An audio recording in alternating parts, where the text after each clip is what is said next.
हसन, तुमने अपना केस वापस लेने का सोच भी कैसे लिया? इस तरह तो सारी जिंदगी फ्रॉड का लेबल लिए अपने साथ फिरते रहोगे। खुदा के लिए हसन, प्लीज कुछ करो। यूं हाथ पे हाथ धरे बैठने से कुछ नहीं होगा।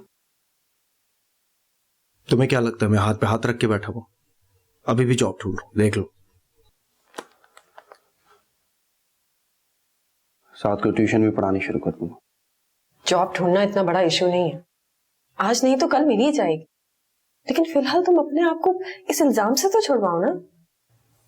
इस इल्जाम से जान छुड़ाना इतना आसान नहीं है। वकील को देने के लिए धैला नहीं है मेरे पास यार।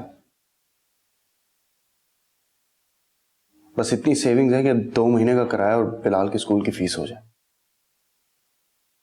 बाकी सब तो वो बर्थडे सेलिब्रेशंस पे लग गया। और फिर वो मलेशिया की टिकट्स और होटल की बुकिंग, क्रेडिट कार्ड वाले तो उसी वक्त पैसे काट लेते हैं। मैं तो कह रही थी कि इतनी फजूल खर्ची मत करो, हो जाएगा सब आहिस्ता आहिस्ता। और वो गाड़ी की इंस्टॉलमेंट पिछले महीने भी नहीं दी थी। मेरी मानो तो गाड़ी ना बैंक वालों को वापस कर दो और उसकी जगह ना एक मोटर बाइक ले लो।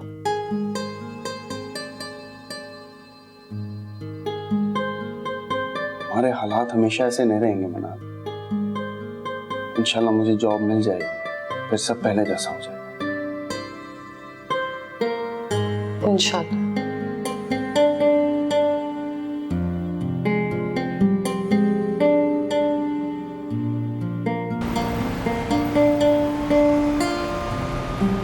तुम्हारे जैसी बेवकूफ लड़कियां होती हैं जो अपने शौहरों के इशारों पे नाचती हैं, अंधा एतमाद करती हैं, खुली छुट्टी देती हैं।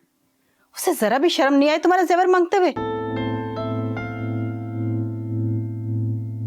हसन ने जेवर बेचने की बात तक नहीं की, मगर मुझे मालूम है उस वक्त इसको पैसों की कितनी जरूरत है, इसलिए आपसे जेवर लेने आ गई। तुम्हारा जेवर मेरे पास जमानत पड़ा हुआ है, मगर इस वक्त मैं तुम्हें बिल्कुल नहीं दूंगी। अम्मी, इस वक्त मुझे उसकी अशद जरूरत है। प्लीज भाभी, आप ही समझाएं ना अम्मी को। मैं क्या समझाऊं? ये आप माँ बेटी का जाती मामला है, मुझे इसमें ना ही डालें तो अच्छा होगा। मिनाल, ये जेवर बेचने का ख्याल तुम अपने दिल से निकाल ही दो। अरे वो तो अल्लाह का शुक्र था कि हमारी तरफ का जेवर यहाँ पड़ा हुआ था, वरना तुम्हारे मियाँ ने तो वो भी बेच के खा जाना था। आपको मेरी बात पर यकीन क्यों नहीं आ रहा अम्मी? हसन ने मुझे कभी जेवर बेचने का नहीं कहा। झूठे इल्जामात लगाए गए उस पर और खुद को बेगुनाह साबित करने के लिए उसे कोर्ट में केस दायर करना है, उसी के लिए रकम चाहिए। प्लीज अम्मी, उसके मुस्तकबिल का सवाल है। हसन भाई अपने किसी दोस्त से उधार क्यों नहीं मांग लेते? मुझे तो इस बात की हैरत हो रही है, आखिर इतना बड़ा इल्जाम उस पर क्यों लगाया गया? ऐसी क्या दुश्मनी थी उसके ऑफिस में जो उस पर इतना बड़ा इल्जाम लग गया? जो इल्जाम लगाए गए हैं वो सच है।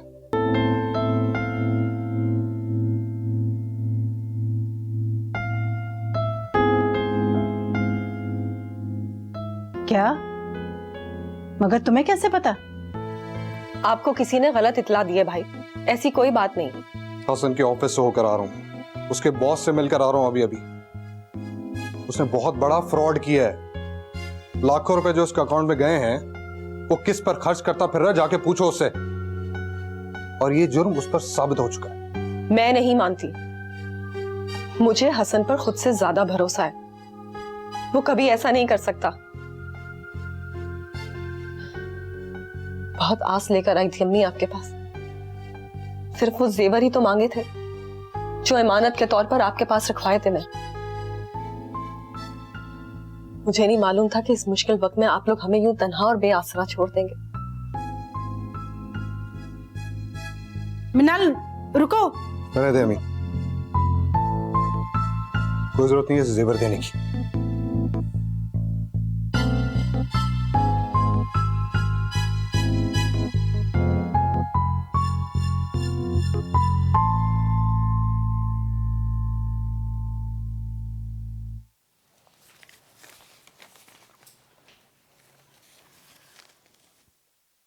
ये बिजली और गैस का बिल है,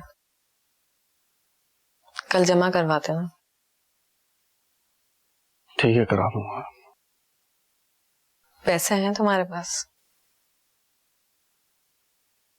हाँ, इस महीने तो जैसे तैसे करके गुजारा हो जाएगा। आई एम सरप्राइज मनाल, इतनी जगह अप्लाई किया लेकिन कोई रिस्पॉन्स ही नहीं आ रहा है। अभी 2 महीने पहले तक ऑफर्स ही ऑफर्स थे और मैं ठुकराता जा रहा था, और अब कुछ भी नहीं।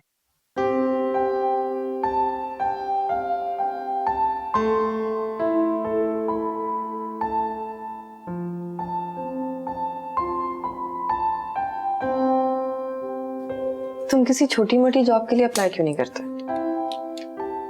इस वक्त तो कोई छोटी मोटी जॉब मिल जाए तो वो भी गनीमत ही समझो। क्या मतलब है तुम्हारा? मैं MBA मार्केटिंग हूँ यार, 10 साल का कॉर्पोरेट एक्सपीरियंस है मेरा, और तुम मुझे कोई छोटी मोटी जॉब करने का कह रही हो? ना, मशवरा अपने पास ही रखो।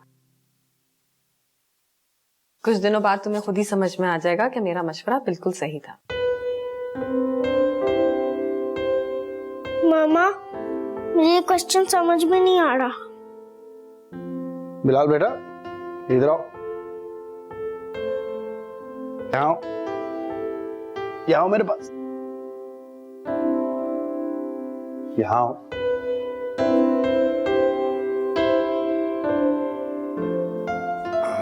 बताओ, क्या हाल है मेरे बच्चे का?